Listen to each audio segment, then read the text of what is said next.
నమస్తే. Welcome to our channel. నేను మీ సిరి. ఇప్పుడు మనతో పాటు ఉన్నారు జనసేన లీడర్ రజనీ గారు. ఇంకా తను మన అడ్వకేట్ కూడా. సో నిన్నేంటంటే యువగళం యాత్ర సక్సెస్ మీట్ అయితే జరిగింది మనకి. సభ అయితే జరిగింది. సో అక్కడైతే కొన్ని పరిస్థితులు, కొన్ని పరిణామాలయితే జరిగినాయి. సో వాటి మీద మనతో మాట్లాడడానికి రజనీ గారు ఉన్నారు. రజనీ గారు నమస్కారం రజనీ గారు. నమస్తే అండి. రజనీ గారు చెప్పండి, నిన్న అసలు ఏం జరిగింది? ఏంటి? యువగళం పాదయాత్ర సక్సెస్ మీట్ లో అసలు ఎలాంటి పరిణామాలు చోటు చేసుకున్నాయి? ముఖ్యంగా యువగళ సక్సెస్ మీటింగ్ వచ్చేటప్పటికి అందరూ ఒకే ఫ్రేమ్ లో కనపడేటప్పటికి తాడేపల్లి ప్యాలెస్ లో కొన్ని టీవీలు బద్దలయ్యే పరిస్థితి. అదే రకంగా యువగళం సభలో ఎంతో మంది ఐపాక్ సర్వే వాళ్ళు ఉన్నారు. అదే రకంగా మారు వేషంలో అంటే పోలీసులు గెటప్ లో వేసినటువంటి పులివెందల వీధి రౌడీలు కూడా ఉన్నారండి. సో అది నిన్న నైట్ నాకు 100% ట్రూ అయింది. నేను ముందు నుంచి ఎక్స్‌పెక్ట్ చేస్తూనే ఉన్నాను. బట్ ఐపాక్ టీం వాళ్ళది సర్వేలో ఉంటారు. 2 పార్టీల మధ్య గొడవలు పెట్టాలి, చిచ్చులు పెట్టాలన్న ఉద్దేశపూర్వకంగా ఉంటారు. అదే రకంగా రెచ్చగొట్టే ధోరణిలో కూడా ఉంటారని అనుకుంటూనే ఉన్నాను. బట్ ఎనీవే నిన్న ఎక్కడికక్కడ ఫోన్స్ జామ్ అయిపోయిన పరిస్థితి. సో, ఆ మూమెంట్‌లో ఎక్కడికక్కడ నాతో పాటు అంటే ఏదైతే నేను వెహికల్ తెచ్చుకున్నానో వెహికల్ సంబంధించిన డ్రైవింగ్ అతనిది. ఆ డ్రైవర్ నంబర్ కాంటాక్ట్ అవ్వలేదు. అప్పటికి నేను ఒక పగడాల అని ఒక జనసేన ఒక మేడమ్ ఉన్నారు. ఆవిడ కార్‌లో కొంత లెక్కొచ్చాను. ఆ డ్రైవర్ ఫోన్‌లోంచి మా డ్రైవర్ అతనికి కాల్ చేసినారు పాపం. అతను ఎక్కడో భోగాపురం ఫ్లైఓవర్ కింద ఉన్నానండి అని కూడా చెప్పాడు. సో, నేను ఇంకా ఇక్కడ దగ్గరే కదండీ నేను వెళ్ళిపోతాలేండి అని వాళ్ళని పంపించి నేను నడుచుకుంటూ వెళ్తున్నాను. దారిలో ఎంతో మంది నాతో సెల్ఫీలవి దిగారు. ఇంకొంచెం ముందుకెళ్ళేటప్పటికి ఒక పోలీస్ అతనొచ్చాడు. కొంచెం పక్కకి రండి అన్నాడు. సో, వెనకాల ఇంకెవరైనా వస్తున్నారేమో, అందుకే నన్ను పక్కకు రమ్మన్నాడేమో అనుకోని నేను కొంచెం పక్కకు తొలగాను. వెంటనే నా చుట్టుముట్టారు. ఒక 8 మంది పోలీసులు దాకా ఉన్నట్టున్నారు బహుశా. సో, ఒక 5, అంటే వాళ్ళు 6 ఉన్నారు నిజమైన గట్టిగా. పోలీసులు అంటారా? లేకపోతే ఏంటసలు? మరి మారు వేషంలో లేదండి. ఉన్నారా? ఎందుకంటే నేను సభకి వచ్చిన దగ్గర నుంచి ఎంతో మంది పోలీసులు అడిగారు. చాలా గొప్పగా మాట్లాడుతున్నారు. ఈసారి ప్రభుత్వం పడిపోయేది పక్కా.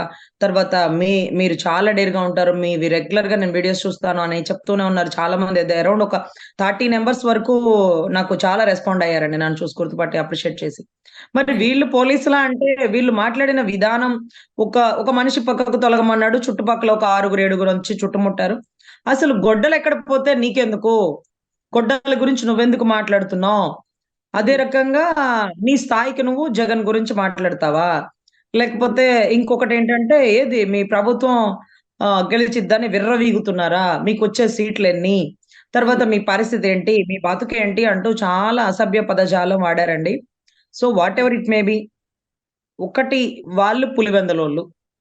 ఎందుకంటే నేను అప్పటికే అడిగానండి. మీరసలు పోలీసులేనా? అని అడిగితే, అరే! మనం ఏదో ప్రూవ్ చేయాలట మేడమ్‌కి అంటూ ఇంకొంచెం అసభ్యంగా మాట్లాడారు. తర్వాత చాలా మామూలుగా ఏమంటే వాళ్ళు నేమ్ ప్లేట్ ఉంటుందండి పోలీసులకి. అది లేదు. అవును. తర్వాత ఇక్కడ ఇక్కడ బ్యాడ్జ్ ఉంటది రెడ్ కలర్‌ది వాళ్ళకి అవును. సంబంధించిన సింబల్స్. స్టార్ సింబల్స్ అవి లేవు. కింద బ్లాక్ కలర్ షూస్ వేసుకుంటాడు కానిస్టేబుల్ అయితే. లేకపోతే రెడ్ కలర్ షూస్ వేసుకుంటాడు ఎస్ఐ అయితే అవేవీ లేవు. నెత్తి మీద క్యాపులు లేవు. కేవలం యూనిఫార్మ్ మాత్రమే ఉంది. అది కూడా డమ్మీ యూనిఫార్మ్. వాళ్ళు పులివెందల వీధి రౌడీలే తప్ప పోలీస్ వాళ్ళు కాదు. ఎందుకంటే పోలీస్ వాడు నిత్యం షేవింగ్ చేసుకుంటాడండి. చిన్న గడ్డం ముక్క కూడా వాళ్ళకి ఉండకూడదు. అవును. సో, అట్లాంటిది వాళ్ళకి ఒక 6 నంబర్స్ ఎవరో వచ్చినారండి. ఒక 2, 3 నంబర్స్‌కి గడ్డం ఉందండి ఫుల్‌గా. హ్మ్.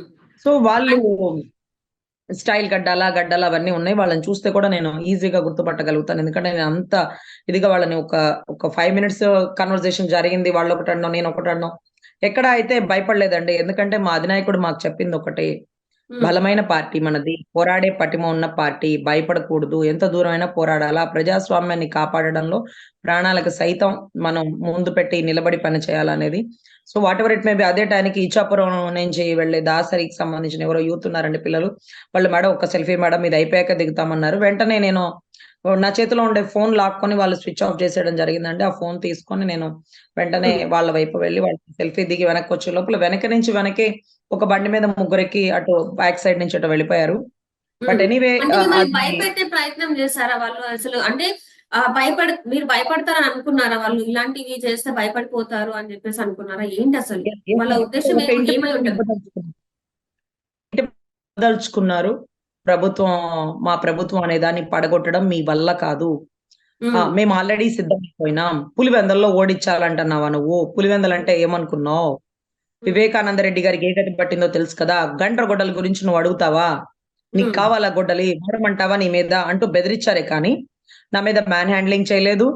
తర్వాత నన్నేమి ఇబ్బంది పెట్టలేదు. కానీ కొంచెం అసభ్యమైన పదజాలంతో మాటలైతే మాట్లాడారు. అక్కడ కిడ్నాప్ చేసే తరుణం ఉండదు. అంతకంటే ఇబ్బంది పెట్టే పరిస్థితులు ఉండవండి. ఎందుకంటే రోడ్డు మీద జనాలు తిరుగుతూ ఉన్నారు. నేను కొంచెం ఫెమిలియర్ పర్సన్. నన్ను చూడగానే గబుక్కని గుర్తుపట్టి నాతో సెల్ఫీ దిగుతారు. నేను నోటెడ్ అనమాట. అక్కడ ఉన్న టీడీపీ వాళ్ళకైనా సరే, జనసేన వాళ్ళకైనా సరే నోటెడ్ అనమాట. ఎవరో ఏ పార్టీ కార్యకర్తలు ఉన్నా ఒకరికొకరు తెలియదు కదా, బట్ నేనైతే నోటెడ్. సో అక్కడ నుంచి నన్ను పక్కకి తప్పించలేరు, నన్ను ఎత్తుకుపోయి కిడ్నాప్ చేయలేరు. కానీ మనిషిని ఫిజికల్ గా భయపెడదాం అనే ఒక తరుణంతో వచ్చారండి. అది ఇచ్చాపురానికి సంబంధించిన వాళ్ళు రావడం వల్ల అదంతా కొంచెం బ్రేక్ అయిపోయింది. నేను వాళ్ళతో పాటు కలిసి నా కార్ ఎక్కే వరకు వాళ్ళు పాపం నాతో పాటే ఉన్నారు. అక్కడ సంబంధించిన ఇచ్చాపురం దాసరి రాజు గారితో కూడా నేను మాట్లాడితే, అవును మేడం మీరు అప్పుడు చాలా కోపంగా ఉన్నారు, వాళ్ళతో ఫోటో కూడా దిగారు, నేను మీతో పాటే పక్కనే ఉన్నాను. బట్ మీరు వాళ్ళతో కార్ ఎక్కే వరకు నేను చూస్తూనే ఉన్నానండి. నేను వెహికల్ లో వెళ్తూ ఉన్నాను, మీ ముందే ఉన్నాను. బట్ మీరు వాళ్ళతో పోలీసులతో కాన్వర్జేషన్ లో ఉన్నారేమో అనుకున్నాను కానీ బట్ ఇంత డిస్కషన్ అని మాకు తెలియదండి అన్నారు. బట్ నేను కూడా చెప్పదలుచుకోలేదండి. ఇప్పుడు మాత్రం ఎందుకు చెప్తున్నానంటే, ఐపాక్ టీం వాళ్ళు యువగళం టీమ్ లో జాయిన్ అయ్యారు.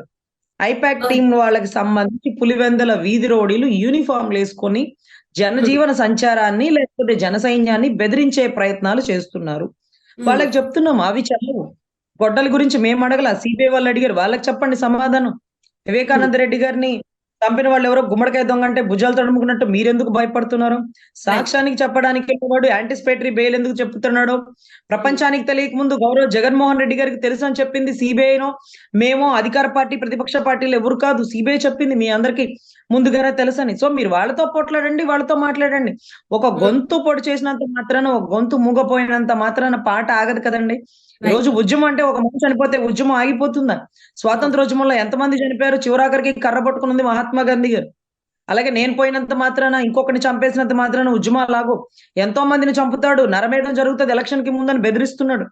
సో చావడానికి ఎంతో మంది సిద్ధంగా ఉన్నారు. కానీ ఈ ఎలక్షన్ లో ప్రజాస్వామ్యాన్ని కాపాడతాం, వైసీపీని గద్దదించుతాం, ఇది అంతిమ లక్ష్యం. ఇది మా అధినాయకుడు చెప్పాడు, ఆ బాటలో మేము వెళ్ళిపోతాం. రైట్. అయితే దీని మీద మీరు ఎలాంటి యాక్షన్స్ తీసుకోబోతున్నారు? అంటే ఇట్లాంటివి జరిగినాయి కదా, అంటే మీలాంటి ఒక ఫెమిలియర్ అంటే అందరికి తెలిసిన పర్సన్ ఇట్లా బెదిరిస్తున్నారంటే బయట వాళ్ళ పరిస్థితి ఎలా ఉండబోతుంది? అంటే దీని మీద మీరు ఎలాంటి యాక్షన్స్ తీసుకోబోతున్నారు? అఫ్కోర్స్ అండి. ఇప్పుడు కంప్లైంట్ ఫ్రేమ్ చేయాల్సి వచ్చినప్పటికీ దీనికి గల బలమైన కారణం, యూనిఫామ్ తో ఉన్న వాళ్ళందరినీ పోలీసులను నమ్మకండి, ఏ ఒక్కరికి సమాచారం ఇవ్వకండి, ఏ ఒక్కరినైనా నమ్మి చిన్న ఎంక్వైరీ స్టేషన్ దాకా రండి అని ఒక జీబేస్కి వచ్చినా వెళ్ళకండి అనే ఇంటిమేషన్ తప్ప మనల్ని బెదిరించారు మనం భయపడ్డాము అనే స్థాయి లేదండి. ఎందుకంటే నేను పెద్ద పెద్ద దిశ ఎన్కౌంటర్ కేసు చేసినప్పుడు ఇంతకమంటే మించిన పైల్వాన్లే చూసాం. ఇలాంటి తాటాకు చప్పళ్ళకి భయపడే పర్సన్ నేను కాదు. కాకపోతే గొడ్డలి ఎందుకు నీకు అని అడుగుతున్నాడు. గొడ్డలి నాకు కాదురా అడిగింది సిబిఐ వాళ్ళు. నీకు విషయం తెలుసు అనింది మేనిఫెస్టో రూపొందించేటప్పుడు ఇన్సిడెంట్ జరిగింది, అయినా సరే నువ్వు కదలలేదు, అంతఃపురంలో నలుగురు అని చెప్పిన వాళ్ళని అడుగు. సో అంతేగాని ఈ రోజు నన్ను బెదిరించి నన్ను చంపేస్తే నువ్వు గెలుస్తావు అనుకున్నావా? లేకపోతే నీ వైసీపీ 151 పోయి 175 వస్తాయి అనుకున్నావా? సో దయచేసి సాధారణ పౌరులు అలర్ట్ గా ఉండండి. ఈ ఎలక్షన్ కి మన వంతు జాగ్రత్తగా మన ఉంది. అదే రకంగా ఏ పోలీస్ వాళ్ళు వీళ్ళు వాళ్ళేనని, లేకపోతే మీ ఇంటికి వచ్చినటువంటి బూత్ లెవెల్ ఆఫీసర్లు నిజమైన ఆఫీసర్లో కాదు ఎంక్వైరీ చేసుకోండి. మీ ఓటర్ కార్డు ఒకసారి ఇవ్వండి అని నమోదు చేస్తామని తీసుకుంటారు. ఎక్కడన్నా సంతకాలు పెట్టిస్తే అది పెట్టకండి. ఎందుకంటే మీ ఓటు తీసేయమని మీతోనే సంతకం పెట్టించినట్టుగా పెట్టగల సమర్థులు. అదే రకంగా యాప్ నొక్కండి, మీ చెక్ చేస్తామంటారు, మీ ఓటు ఆటోమేటిక్ గా మీకే తెలియకుండా డిలీట్ అవుతుంది. ఇటువంటి బ్యాక్గ్రౌండ్ వర్క్ అంతా చేయడానికి సిద్ధం అయిపోయింది అధికార party. So please be alert. ఇక్కడ ఎవరో ఎవరిని చంపరండి, జస్ట్ బెదిరించడం మాత్రమే వాళ్ళ వల్ల అవుతుంది. చంపడం అంత తేలికేం కాదు. సో ఖచ్చితంగా వైజాగ్ అంటేనే జగన్మోహన్ రెడ్డి గారు ఎందుకు భయపడుతున్నారు? జనవాణి ద్వారా మా అన్న కనీసం జనాల సమస్యలు తెలుసుకుందాం అంటేనే నోవాటల్లో బంధించాడు. అదేంటది ఋషికొండ విల్లా చూద్దామని వెళ్తుంటేనే అక్కడికక్కడ ఆపిచ్చేశాడు. అసలు ఏముంది వైజాగ్ లో, ఎందుకు ఇంత భయపడిపోతున్నాడు? నిన్న మీటింగ్ అంతా 3 లక్షల పైచిలుకు మంది మీటింగ్ వచ్చి సక్సెస్ అయితే దాన్ని ఓర్చుకోలేక ట్రాఫిక్ ని 4 గంటలు ఆపేసి ఎక్కడికక్కడ వాళ్ళ వీధి రోడ్డుల్ని దింపి ఏదో చేద్దాం అనుకుని ఏమీ చేయలేని పరిస్థితిలో సభ ప్రశాంతంగా జరిగిందండి. ఎంత హైలైట్ అండి అసలు. నిన్నటి రోజు ఎక్కడో ఊరు బయట సభ, ఎంతో లాంగ్ జర్నీ చేస్తే గానీ వైజాగ్ రీచ్ అవ్వలేని సరి పరిస్థితి, ఎక్కడ కూడా చిన్న ఇబ్బందికర పరిస్థితులు లేకుండా చాలా జాగ్రత్తగా జరిగిందండి. నిజంగా వర్షం పడుతుందేమో లేకపోతే ఎక్కడన్నా ఇబ్బంది జరుగుతుందేమో అని చాలా భయభ్రాంతులు గురయ్యాం. ఏ చిన్న ఇన్సిడెంట్ లేకుండా సభ పూర్తయిందంటే నిజంగా ఆ భగవంతుడి దయ అండి. సింహాచలం అపర్ణ నిజంగా బ్లెస్సింగ్స్ ఆ సభకి ఉన్నాయని భావిస్తున్నాం. అదే రకంగా ఏ ఋషికొండనైతే ముక్కలు ముక్కలు చేసి పెద్ద విల్లా కట్టుకున్నాడో, ఉమ్, ఏ సింహాచలం కొండనైతే వాళ్ళు అవమానిస్తున్నారో, ఏ తుర్లవాడ విష్ణు పాదాలనైతే వాళ్ళు ఆక్యుపై చేసి 1000 ఎకరాలు వాళ్ళ కైవసం చేసుకున్నారో, దస్పల్ల రాణి భూములు కూడా ఆక్యుపై చేసుకున్నారో, అక్కడ జరుగుతున్న హెవీ స్కామ్ అండి. దాని ఉమ్, గురించి వాళ్ళ లోకల్ ఎంపీలే మరి కిడ్నాప్లు అయిపోతున్నారు. ఇక మమ్మల్ని చేయడంలో పెద్ద విషయం ఏముందండి? So right. వైజాగ్ ప్రజలు జాగ్రత్తగా ఉండండి. ఇలా ఉంటేనే ఇలా ఉందంటే మళ్ళీ ప్రభుత్వం వస్తే మీ పరిస్థితి ఏంటి? అందుకే మా అధినాయకుడు చెప్పాడు. 30,000 పైచిలకు ఆడబిడ్డలు తప్పిపోతున్నారా అంటే కనుక్కోని మీరు, తల్లికి చెల్లికి విలువివ్వని మీరు మీకేం చెప్పాలి? అసలు ఏం ఉమ్, చెప్పగలుగుతాం? మీకేం అర్థమవుతది ఆడబిడ్డల గురించి? right. అంటూ ఈ రోజు అధినాయకుడు మాట్లాడిన మాట అదే రకంగా వైసీపీని గద్దె దించుతున్నాం. టీడీపీ, ఉమ్, జనసేన కూటమితో ప్రభుత్వాన్ని ఫార్మ్ చేయబోతున్నాం అని మా అధినాయకుడు చెప్పిన మాటని కూడా వాళ్ళక్కడ వక్రీకరించి చెప్పారండి. సో ఉమ్, ఖచ్చితంగా అధినాయకుడు మాట శాసనంగా ఉంటుంది. ఆ మాటకి కట్టుబడి ఉంటాం. కట్టు బానిసగా పనిచేస్తాం. ఈసారి నిన్ను గద్దె దించకపోతే మాలాంటి ఎంతో మంది ఆడబిడ్డలకి సెక్యూర్ లేదు. భూములకి రక్షణ లేదు. కొండల్ని కాపాడుకోలేము. కొండ కోనల్ని మొత్తాన్ని ఆక్యుపై చేసేస్తాడు. So right. దయచేసి ప్రజలు కొంచెం అప్రమత్తంగా ఉండండి. ఎలక్షన్ టైంలో మీ ఓటర్ కార్డు, మీ ప్రాణాలు కూడా కాపాడుకోవాల్సినటువంటి నైతిక బాధ్యత ఉంది. ఎవరిని నమ్మే పరిస్థితి లేదు. ఓటు విలువైన ఓటు మనం వేసే వరకు చాలా అప్రమత్తంగా ఉండాలి. పోలీస్ యూనిఫామ్ వేసుకున్న ప్రతి ఒక్కడిని పోలీసుగా భావించకండి. అడిగిన ప్రతి ఒక్కడికి సమాచారం చెప్పకండి. వాడు బూత్ లెవెల్ ఆఫీసరా, వాడు అక్కడికి వచ్చే వాలంటీరా, ఇంకొకడా అని మీరు రెక్టిఫై చేసుకోవాల్సినటువంటి బాధ్యత ఉందండి. రైట్. రజనీ గారు, ఇక్కడ ఏంటంటే ఈ సంఘటన మీరు జనసేన అధినేత వారికి తీసుకెళ్లే ప్రయత్నం చేశారా మీరు? ఇక్కడ ఇన్ఛార్జి ఎవరైతే ఉన్నారో పాలవంచ యశస్విని గారు, ఆవిడకి ఇన్ఫార్మ్ చేశాము. ఆవిడ ఉమ్, అక్కడ లోకల్ వైజాగ్‌కి సంబంధించిన విజయనగరం సంబంధించిన అడ్వకేట్ ఎవరు సుబ్రహ్మణ్యం గారు ఉన్నారట. ఆయనతో కూడా మాట్లాడుతున్నారు. ఒక కంప్లెయింట్ ఫ్రేమ్ చేసి వెళ్ళాలన్న ఉద్దేశంతో మేము కూడా ఆగున్నాం. So whatever it may be, దీన్ని మేమేదో భయపడి కంప్లెయింట్ కాదండి. ప్రజలు అప్రమత్తంగా ఉండండి. right. పులివెందుల వీధి రౌడీలు మన యువగళం మీటింగ్ కూడా వస్తున్నారు. వాళ్ళు ఎంత దూరమైనా వస్తారు. ఐపాక్ సర్వే వాళ్ళు మన కంచూపు మేరలో మన చుట్టూనే తిరుగుతున్నారు. మనలో మనకు గొడవలు పెట్టే పరిస్థితిని నెలకొల్పిస్తున్నారు. సో మనం కొంచెం కేర్‌ఫుల్ గా ఉండాలి. ఇలాంటి వాటిని తిరగదిప్పి కొట్టాలి. దేనికి భయపడకుండా పోరాట బరిలో మనం ఉండాలి అన్న ఆదర్శాలతో ముందుకెళ్ళాలి అనే భావన పెంచడం కోసం బహుశా డిస్కషన్ జరుగుతుందండి. What ever it may B, ఏది జరిగినా మేమందరం సంసిద్ధంగా ఉన్నాం. రైట్. థ్యాంక్ యూ రజనీ గారు, మాతో పాటు జూమ్ కాల్ లో వచ్చినందుకు థ్యాంక్ యూ సో మచ్.